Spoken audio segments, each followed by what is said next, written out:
Бүгдээрээ сайн уу? Энэ удаагийн бичлэгээрээ Sailor Spoon буюу Мөнгөн халбах гэх анимийн 1-р бүлгийн эхний 5 ангийг товчлон хүргэж байна. Парт 2-ыг нь тунгуудахгүй оруулнаа. Энэ бол хотын хүүхэд хөдөөгийн амьдралд хэрхэн насан зохицож амьдрах ухаанд суралцах тухай түүх. Хажигийн Юго бол эцэг эхийнхээ өндөр хүлээлтэд дарагдан амьдардаг хүү. Тэрээр элит сургуульд сурч байхдаа дарамт шахалтад орсноор хөдөө аж ахуйн чиглэлийн ахлах сургуульд суралцаар болдог. Энэ нь түүнд өөрийгөө шинэ орчинд сорих, гэр бүлээсээ холдох боломж олгоно гэж боддог. Гэвч сургуульдаа очмогцоо тэр энэ бүхэнд бэлэн биш гэдгээ ойлгоно. Энд ирсэн ихэнх сурагчид хөдөө аж ахуйтай амьдралаараа холбогдсон. Туршлагатай байдаг бол манай гол дүр хотын хүүхэд учраа мал маллах, газар тариалан зэргийг сайн мэдэхгүй. Эхэндээ түүнд өглөө эрт босох, үнээс ах, гахай тижээх зэрэг нь маш хүнд санагдана. Гэхдээ тэр энэ сургуульд сурах нь зөв байсан уу гэсэн асуултаа хариулт олохыг хичээж байгаа нөхцөл байдалтайгаа эвлэрэх шаардлагатай болно. Цэнхэр тэнгэр зэрлэг байгаль, сүлжээг утас. Тийм ээ. Хот суурангаас алсад хөдөө орон нутагт амьдрал ийм л байдаг. Манай гол дүрийн баатар энэ бүхнийг төсөөлөөгүй байсан нь ойлгомжтой. Амьтдыг хөөхөөр бүрч хурдан зүгтдэг гэдгийг Юго мэдэхгүй хөгөөж ирлээ. Энэ үед нэгэн морь унсан охин гарч ирж түүнд зөвлөгөө өгнө. Тэгсэн Юго түүнийг ийм том морь унж чадаж байгаад гайхдаг.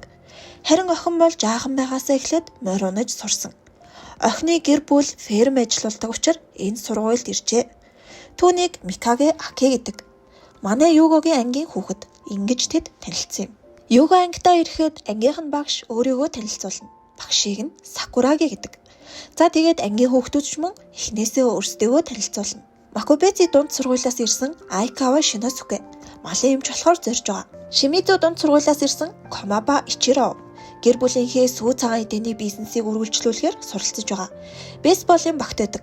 Улсын тэмцээнд оролцохоор зорж байгаа л гэнэ.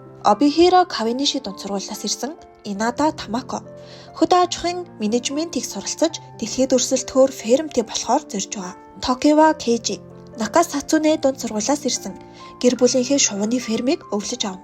Шимо Урахаро дунд сургуулиас ирсэн Йошино Маюми ирээдүйд гэр бүлийнхээ сүү цагаан эдээний фермээс сүү нийлүүлж бяцлагны бизнес эхлүүлэх зорилготой. Харин Юго энэ бүхнийг сонсож суухдаа яач гсэн хүмүүс вэ гэдэл гайхан сууж байтал өөрийнх нь ээлж ирлээ. Манай хүн өөрийгөө Саппоро дунд сургуулиас ирсэн Хачикен Юго хэмээн ихтгэл муутайхан танилцуулна. Харин сургуулийг нь сонссон хүүхдүүд хувийн дунд сургуулиас иржээ гэдэл шивэр авир хийгээстэй. За түүний шинэ анги нь нийт 40 хүүхэдтэй юм байна. Багш нь тэднийг 8 багт хуваана. Баг болж өглөө оройн дадлага хамт хийнгээд багш нь суглаа суглуулдаг. Юго А багийг сугалж багийнхаа гишүүдийг харж авлаа. Нэгэн шинэ өглөө эхэлж байна. Өглөө эрт босох нь Югод маш хүнд байгаа нь илэрхий харагдана. Түүний багийн хүүхэд болох Айкава Шиносуке түүнээс Саппорогоос зорин байж энд ирсэн шалтгааныг нь асуулаа. Гэтэл манай хүн дотор байртай сургууль болохоор л ирсэн. Харих гэр байхгүй л гэнэ. Энэ үеэр дадлага хийх дахиануудаа алдчихсан гэд хэдэн хүн гүйж харагдана. Манай хоёр тэдэнд баригдаад туслах шаардлагатай болж дадлагаа алдчихна. Тэгээд алдсан дахиануудыг тэд бүгдийг нь барьлаа. Тэгсэн манай хоёрын хажууд нэг дахианы толгойг тас хэдлэн завчхад нөгөө Айкава Шиносуке шууд ухаалтаад ундаг. Үүнийг харсан Юго 3 жил ийм байдалтай байх юм уу гэж бодоод их сэтгэлээр унаж байгаа харагдана. Үүний дараа багаараа дахианы байранд ирлээ. Манай хүн дахианы өндөглөхийг хараад дотор нь муугараад тэгснээ багийнхаа хүнээс өндөг дахианы хаанаас гардаг юм гэж хүртэл асуув. Яг баастай адилхан юм байна гэдэл бухимдаад идэг. Өдрийн хоолны цаг болж бүх сурагч цайны газар цуглахад өөдөнд нь мөнгөн халбагыг жаазлан өлгсөн байх нь харагдлаа. Европод хүүхэд төрөхөд шинэ хүүхдэд мөнгөн халбаг өгдөг. Энэ нь тэр хүүхдийг өөрт затгалан бай гэсэн утгатай гэнэ. Юго өдрийнх нь хоолнд өндөг байгааг хараад муухай царайлт суна. Тэгснээ өндгөө хажууд байгаа сурагчид өгөхөд нөгөөх нь бол баярлаад л авч байна. Манай хүн болохоор дотроо нөгөө харсан зүйлээ л бодоостой. Эргэн тойрноо харахад бүгд л өндгийг амтархан идэж байна. Нэг эмэгтэй сурагчийг өндгөө будаан дээр хаглаад идэх гэж байхад бүр зогсоох гэд гүйж байдаг шүү. Тэгснээ том биетэй охиныг болохоор тэр идэх нь хамаагүй гэж авсан. Бас муухай царай зүс хараад байгаа юм аа. За хоолны дараа Юго ангидаа гутран сууж байна. Энд сургууль сэтгэл санаанд нь нөлөөлөд байгаа гин. Тэгсэн математикийн цаг болоход шууд сэргээд ирлээ. Арай гэж ингийн ахлах сургуулийн цаг ирлээ гэж байгаа юм. Тэгснээ бүр аргагүй л хөдөө аж ахуйн сургууль. Математикийн ном арай л нэмгэх юм гээд байдаг шүү. Номыг нь гүйлгэж харснаа агуулгыг нь ч амархан юм байна гэж боддог. Харин мал амьтдын шинжлэх ухааны хичээл эхлэхэд манай хүн өөртөө бардаж сууж байна.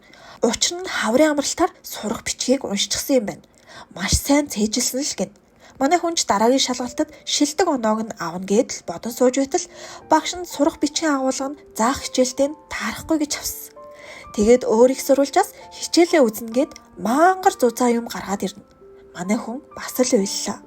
Хичээлээ хийгээд сууж байхад нь ангийнх нь нэг хүүхэд ирснээ тоо заагаад өг.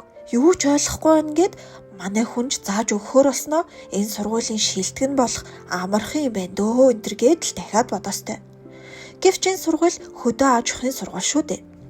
Хажууд нь бусад хүүхдүүд биеийн эсэс үнээг хувиргах энэ төр гэсэн юм яриад л манай хүний огт мэдэхгүй ертөнц байгааг дахин нэг ойлгов.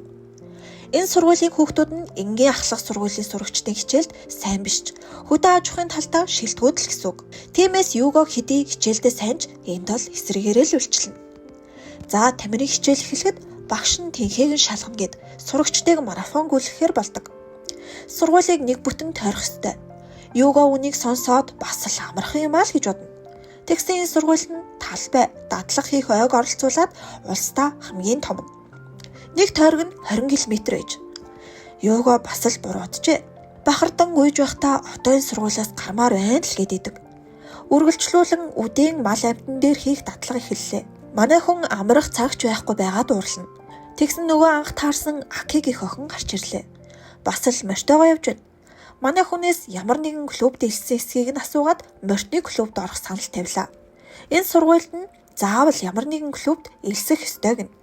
Манай хүнч дотроо хачин сургууль гэж бодсоор. 17 цаг болж дадлага дуслаа. Тэгсэн тэднийг тарж байхад гинти салхинаас болоод хүлэмж эвдэрчихжээ. Тэгээд нэг хүн тусламжгүйн ирлээ. Багш нь сонсоод тэдний багийг туслуулахар боллоо. Нөгөө том биетэй охин хүртэл хийсэг төглөө. Энэ бүхний эцэст салхич намджээ. Манай хүний гидэс дуугарч өлсөж байхад гаднаас хоол ирнэ. Тэгсэн будаа болон өндөг. Юугаа мэдээж идэж чадахгүй суусаар. Гисэн ч өлсөж ядархан ирэхээр нэг өндөг барьж аван хагалаад будаандаа хийлээ. Хутгаж аваад л амдаа хийчихнэ. Тэгснээ тийм муухай юмнаас гарчхад ямар амттай юм бэ гэд амттайг нь гайхаад л идэж гарна. Дахиад гайхалтай юм а гэд уйлаад л. Орой хөвтөж байхад нь усанд орох цаг боллоо. Сурагчид олоолаа учир хувцас солих цагаа оруулаад нэг хүнд 15 минут олгодог гин. Манай хүнж шорон биштэй гээд л гараад гүйж байгаа юм. Бус нь хурдан шалмгаа хөдөлж байхад түүний байж байгааг нь л харчих. Шинэ сургуулийнх нь эхний өдөр ингэчл өнгөрсөн юм. Өглөөний 5 цаг дахин нэг өдөр эхэлж байна. Юугаа бусдынхаа ирч хүчтэйг нь гайхан хамгийн ард алхаж байтал том биетэй охин унаад өгдөг. Тэгсэн өглөөний 100 шаа идэхээ марцчихж гинэ. Дахианы байранд дадлага эхлэхэд багш нь нэг өндөг л хагалбал нэг өдөр нэмж дадлага хийн шүү гэсэн манай хүнч сандраад толгой дээрээ өндөгөө бариад унаад өгнө. Багш нь тоглож байсан ч тийм хэмжээний болгоомжтой байхыг даалгав. Тэгснээ та нар бол амьддын боол гэж авсан. Манай хүн ангидаа ногоороо дунтаж байхад нь нөгөө тоогоо заалгадаг сурагч ирээд түүний ачаар сайн оноо авч чадсанаа хэлнэ. Тэгснээ айгүй хөөрхөн амьдралдаа анхудаа 2 оронтой оноо авч үзэж байгаа нь ингэн. Харин юугаа болохоор тэгж их заагаад байхад 10 оноо авсныг нь хараад шок. Нөгөөх нь болохоор амар баярлаад л хөөрхөн. Бусад зурагчид хүртэл манай үнийг хараад хачигэнч гайхалтай юм аа энэ гээд гайхаад идэг. За ингээд цаг явсаар 17 цаг болж хичээл тарахад сурагчид хамрагддаг клубүүд рүүгээ явлаа. Манай хүн болохоор яаж энэ бүхний дараа клубдээ явж чаддаг байна гэдэл гайхан зогсно. Өмнө нь барьж байсан дахиагаа тас хийтэл завчдаг нэг нөхрөөсөн да. Тэр ахлахын 3 дугаар ангийн сурагч байж. Тэр үеийн дахиа барих ажилд нь тусалсанд талархснаа илэрхийлж манай хүнд чансан дахиа бариад иржээ. Тэгсэн йога маань бас л нэг травматай болчихсон. Нүдэн дээр нь дахианы толгойг тасалсныг ботоод байгаа юм. Нүдэн анаад л хацтал амтанд нь орчихноо. Тэгсэн нөгөө том биетэй охин Тамако энэ 3 дугаар ангийн сурагчийн дүүн гин. Энэ хэд төсгүй юм гэж харж байснаа турчхвал хөөрхөн юм байна гэд цочирдож байгаа юм. Угаасаа альва гаднах үзмжээр дүгнэн гэдэг буруу шүү дээ. Энэ ах トゥ хоёр ширээний теннисний клубт явдаг юм байна. Манай гол дүрч ямар клуб дэлцгээ бодсоор ингэж 7 хоног өнгөрчээ. Одоо энэ сард дахиж дадлага байхгүй юм гин. Манай хүнч нэг хэсэгтээ өглөө 5 цагт босохгүй гээд бөөн баяр. Одоо харин элсэх клубээ л олох хэрэгтэй. Манай гол дүр спорт талдаа таарав. Тэгсэн клубүүд нь ихэнхдээ л биеийн тамиртай холбоотой байгаад идэг. Ингэж бодон алхаж явтал нь хэсэг хөвгүүд харанхуйд нууцаар бололтой нэг юм үзэж буйтай таарлаа. Томчуудын сэтгүүл үзээд байна уу даа гэсэн чинь үнээ хараад сайхан хөхтэй гойтой энтер гээд байжээ. Холстен клубийнхан гин. Тэд төгс галбиртай үнэнд хайртай. Тэгээд манай хүний клубдээ элсэж гэсэн нөгөөх нь үнийг найз охиноо болгож ахлах сургуулийн амьдралаа өрмээргүй байна гэд л уйлж өгнө. Яг энэ үеэр цаа морьтой ханхуу гэдэг шиг л нөгөө морьтой охины клубийнхан гарч ирээд манай хүнийг аварч байгаа юм. Яг л сахиусан тэнгэр шиг гээд хартал морьтны клубын зааварлагч Накажима гин. Ингээд манай хүний клубийнхэн дээрээ хүргэж өгтөл нөгөө охиноо олж хархан тэр. Тэгээд морь догч юм уу гэж бодож байтал нь цагаан морь манай хүнийг мөргөөд унгаачихна. Морь хүнийг сайн ажигладаг гин. Түүнийг дотроо царай муутай юм а гэж бодсныг нь мэдэж байгаа клубийнхэн хэлж өглөө. Манай хүн чинтхийг ажиглахаар шийдэн нэг адууг хооллож үзнэ. Амар харагдаж байж магадгүйч морь их аимхай амьтад гэдгийг охин хэлж өгнө. Эзнээ хайрладаг, ичимхий, мэдрэмтгий, бусдыг анхаардаг амьтан гин. Манай хүнийг гарцаагүй энэ клубт тохирно гэдэг. Ингээд тэр өөрийн клубээ оллоо. Тэгсэн өдөр бүр морио арчлах шаардлагатай учраас өглөө 4 цагт босоорой гэж авсан. Манай хүнч дахиад л төсөөлснөөс нь өөр байсныг ойлгов. Өдөр бүр адууны хомоол цэвэрлсээр эцэст нь морь унах өдөр ирлээ. Маш их айн байж нүдэ нээгээд бүхнийг харахад тийм ч муу байсангүй. Тэгэж их дургүй байсан байж адууны хомоол цэвэрлэх ажлыг сайн дураар хийхээр болдог. Тэгэхээр морь унсан нь түүнийг багахан ч ихсэн өөрчилж эхэлжээ. Амралтын 7 хоног эхлэхэд дотор байр бараг л эзгүрлээ. Ихэнх нь фермийн хүүхдүүд байдаг учраас гэр бүлдээ туслахаар явдаг байна. Харин морьтон охин манай хүнд тоглоом, бэлэг дурсгалын дэлгүүртэй газарт хамт очих уу гин. Тэгсэн манай хүн бол мэдээж энгийн гой зүйлсийг төсөөлөгч хизээл төөний төсөөлсөн шиг байлаа да. Гэсэн ч манай хүн Микагетэй болцож байгаа гэж бодоод баяртай байдаг. Тэгсэн болцоо биш вэжээ. Өнөөдөр Микагегийн гэр бүлийн морь уралдаж байгаа юм байна. Багш нь хүүхдүүдэд бооцоо тавьж болохгүйг анхааруулдаг. Өөрөө болохоор бүх мөнгөө тавьчихсан байдаг. Хаврын улирлын 4-р уралдаан эхэллээ. Энгийн нэг уралдаан биш. 480 кг ачааг чирж хүний алхах хурдаар уралддаг. Эхний үед шулуун замд хурдлагч, 2-р үед саадыг туулна. Охины гэр бүлийн морь 3-р байрыг эзэллээ. Тэгсэн клубийнхэн зааварлагч багш хамаг мөнгөө тавиад алдчихна. Гэхдээ л тэд 3-р байранд орсонд баяртай байдаг. Учир нь зүгээр нэг хоолны мах болохоос аврагджээ. Харин маш олон амьтад ингэж хичээл зүтгэл нь үнэлэгдэхгүй идшний мах болдог тухай сонссон Хачикийн бодол зарагдана. Түүнд ч бас үнэлэгдэхгүй байх мэдрэмж байдаг бололтой. Иймээс л тэр энэ сургуульд ирсэн. Тэр үүнийгээ Микаге болон Ичан нарт хэлэхэд Ичан түүнийг тэнэг гэдэг. Харин түүнийг ойлгохгүй байгаа мэт санагцсанд Хачикийн юугаа уурлаж угаасаа хөдөө аж ахуйтай ойр амьдралтай сургуулаа төгсөөд л очих газар нь бэлэн та нар юу ч ойлгохгүй гэдэг. Хачикийн өөрийгөө л өрөвдөлтэй хэцүү амьдралтай гэж бодсоор. Гэвч үнэндээ тэр бусдын юу туулж буйгч мэдэхгүй. Ичан гэхэд аав нь өнгөрчихсөн бас их сургуульд суралцах мөнгөгүй учраас ахлах сургуулаа төгсөөд шууд фермийн ажлаа өвлөж аавна гэх зорилготой. Энэ бүгдийг мэдсэн юугаа маань түүнээс уучлалт гуйдаг. Ичанч бас юу ч мэдэхгүй байж хэтрүүлсэндээ уучлалт гуйна. Ингэж амралтын 7 хоног дууссан юм. Манай хүн нэг мэдэхэд гахаан тооройг чөхөөрдөн харж нэр өгөх хэмжээнд энд дасаж эхэлжээ. Саяхан л адууны хомоол цэвэрлэж байхдаа хурдан морь унуулахгүй юм уу гэдэг байсан шинэ элсэгчд одоо харин өөр болсон. Манай хүний булчин хөндөрлөж өвдөн тэсэлгүй үйлнэ. Шалгалтууд дуусаж цагаагаар дулаарсан учраас сургуулийн их цэвэрлэгээ хийх цаг болов. Нэг хүн нэг газар цэвэрлэнэ. Юугаа цэвэрлэгээ хийж яваад хогон дундаа саягдсан тоосгон зүүх оллоо.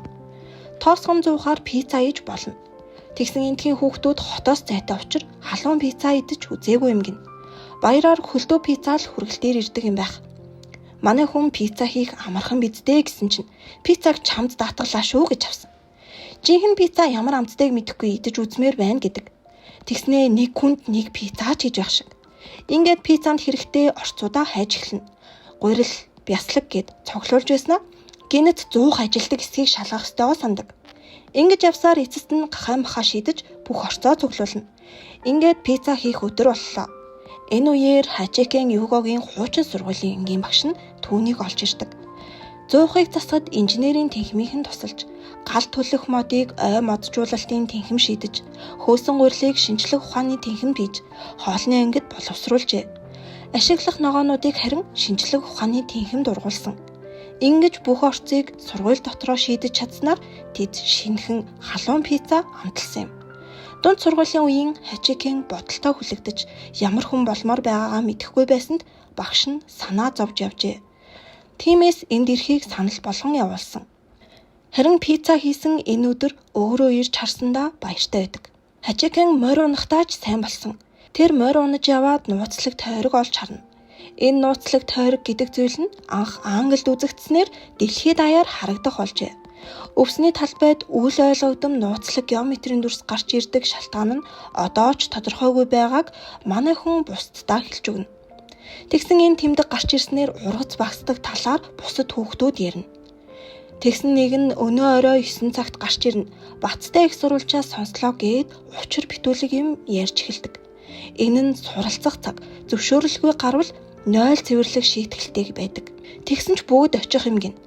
Тэгээд хөвгүүд манай хажигны утсыг дуурайлган зурж хуурамч утас хийгээд багштай хураалгана. Харин нэг нь өрөөндөө үлдэж бусдыгаа аргалахаар тохиролцсон. Угаасаа 0-ын цонхоор нууцаар гарахад тэр зурагч багтахгүй юм байна л та. Тиймээс бусдтай туслахаар болов. Ингээд тэдний нууц ажиллагаа эхэллээ. Камертай гэдгийг сансан өрөөндөө үлдэх ёстой тэр сурагч тэдэн дээр ирж камерыг гурилаар халахалж өгнө. Гэхдээ өрөөндөө үлдэж багшид хариулаагүй учраас бүгд байрагчж байгаа юм. Сургууль даяар чанга яригчаар өрөөнөөсөө гарсан сурагчдыг зарлана. Ингээд тэд нэгэнд шийдэж ойроо цогтон гүйлээ. Нөгөө том биетэй сурагч Бэпү маань бас л үлдэж байгаа юм хөөрхий. Гүйхтэй муу юм гин. Тэдний нэг нь бөксөөрөө унаад хувцаа урчгаснаа хичээд үлдчихэн үнэн хөвгөлтэй. За бусд нь харин гүйсээр хүлэмжинд тулж ирнэ. Тэгсэн гүзээлцэг нь хулгайлж буй хулгайчтай таарчлаа шүү. Гүйж очоод л хулгайчийг барих гэсэн ч цухтаад өглөө хөөрхий. Замд таарсан саад бүрийг нэг нэгээрээ аргалж үлдсээр эцэст нь 21 цаг 7 минут гэхэд хоёулахнаа үлджээ. Эцэст нь юу вэ гэтэл тэдний энэ бүх замыг туулж ирсэн шалтгаан бол энэ аврах том ургац сураагч машин.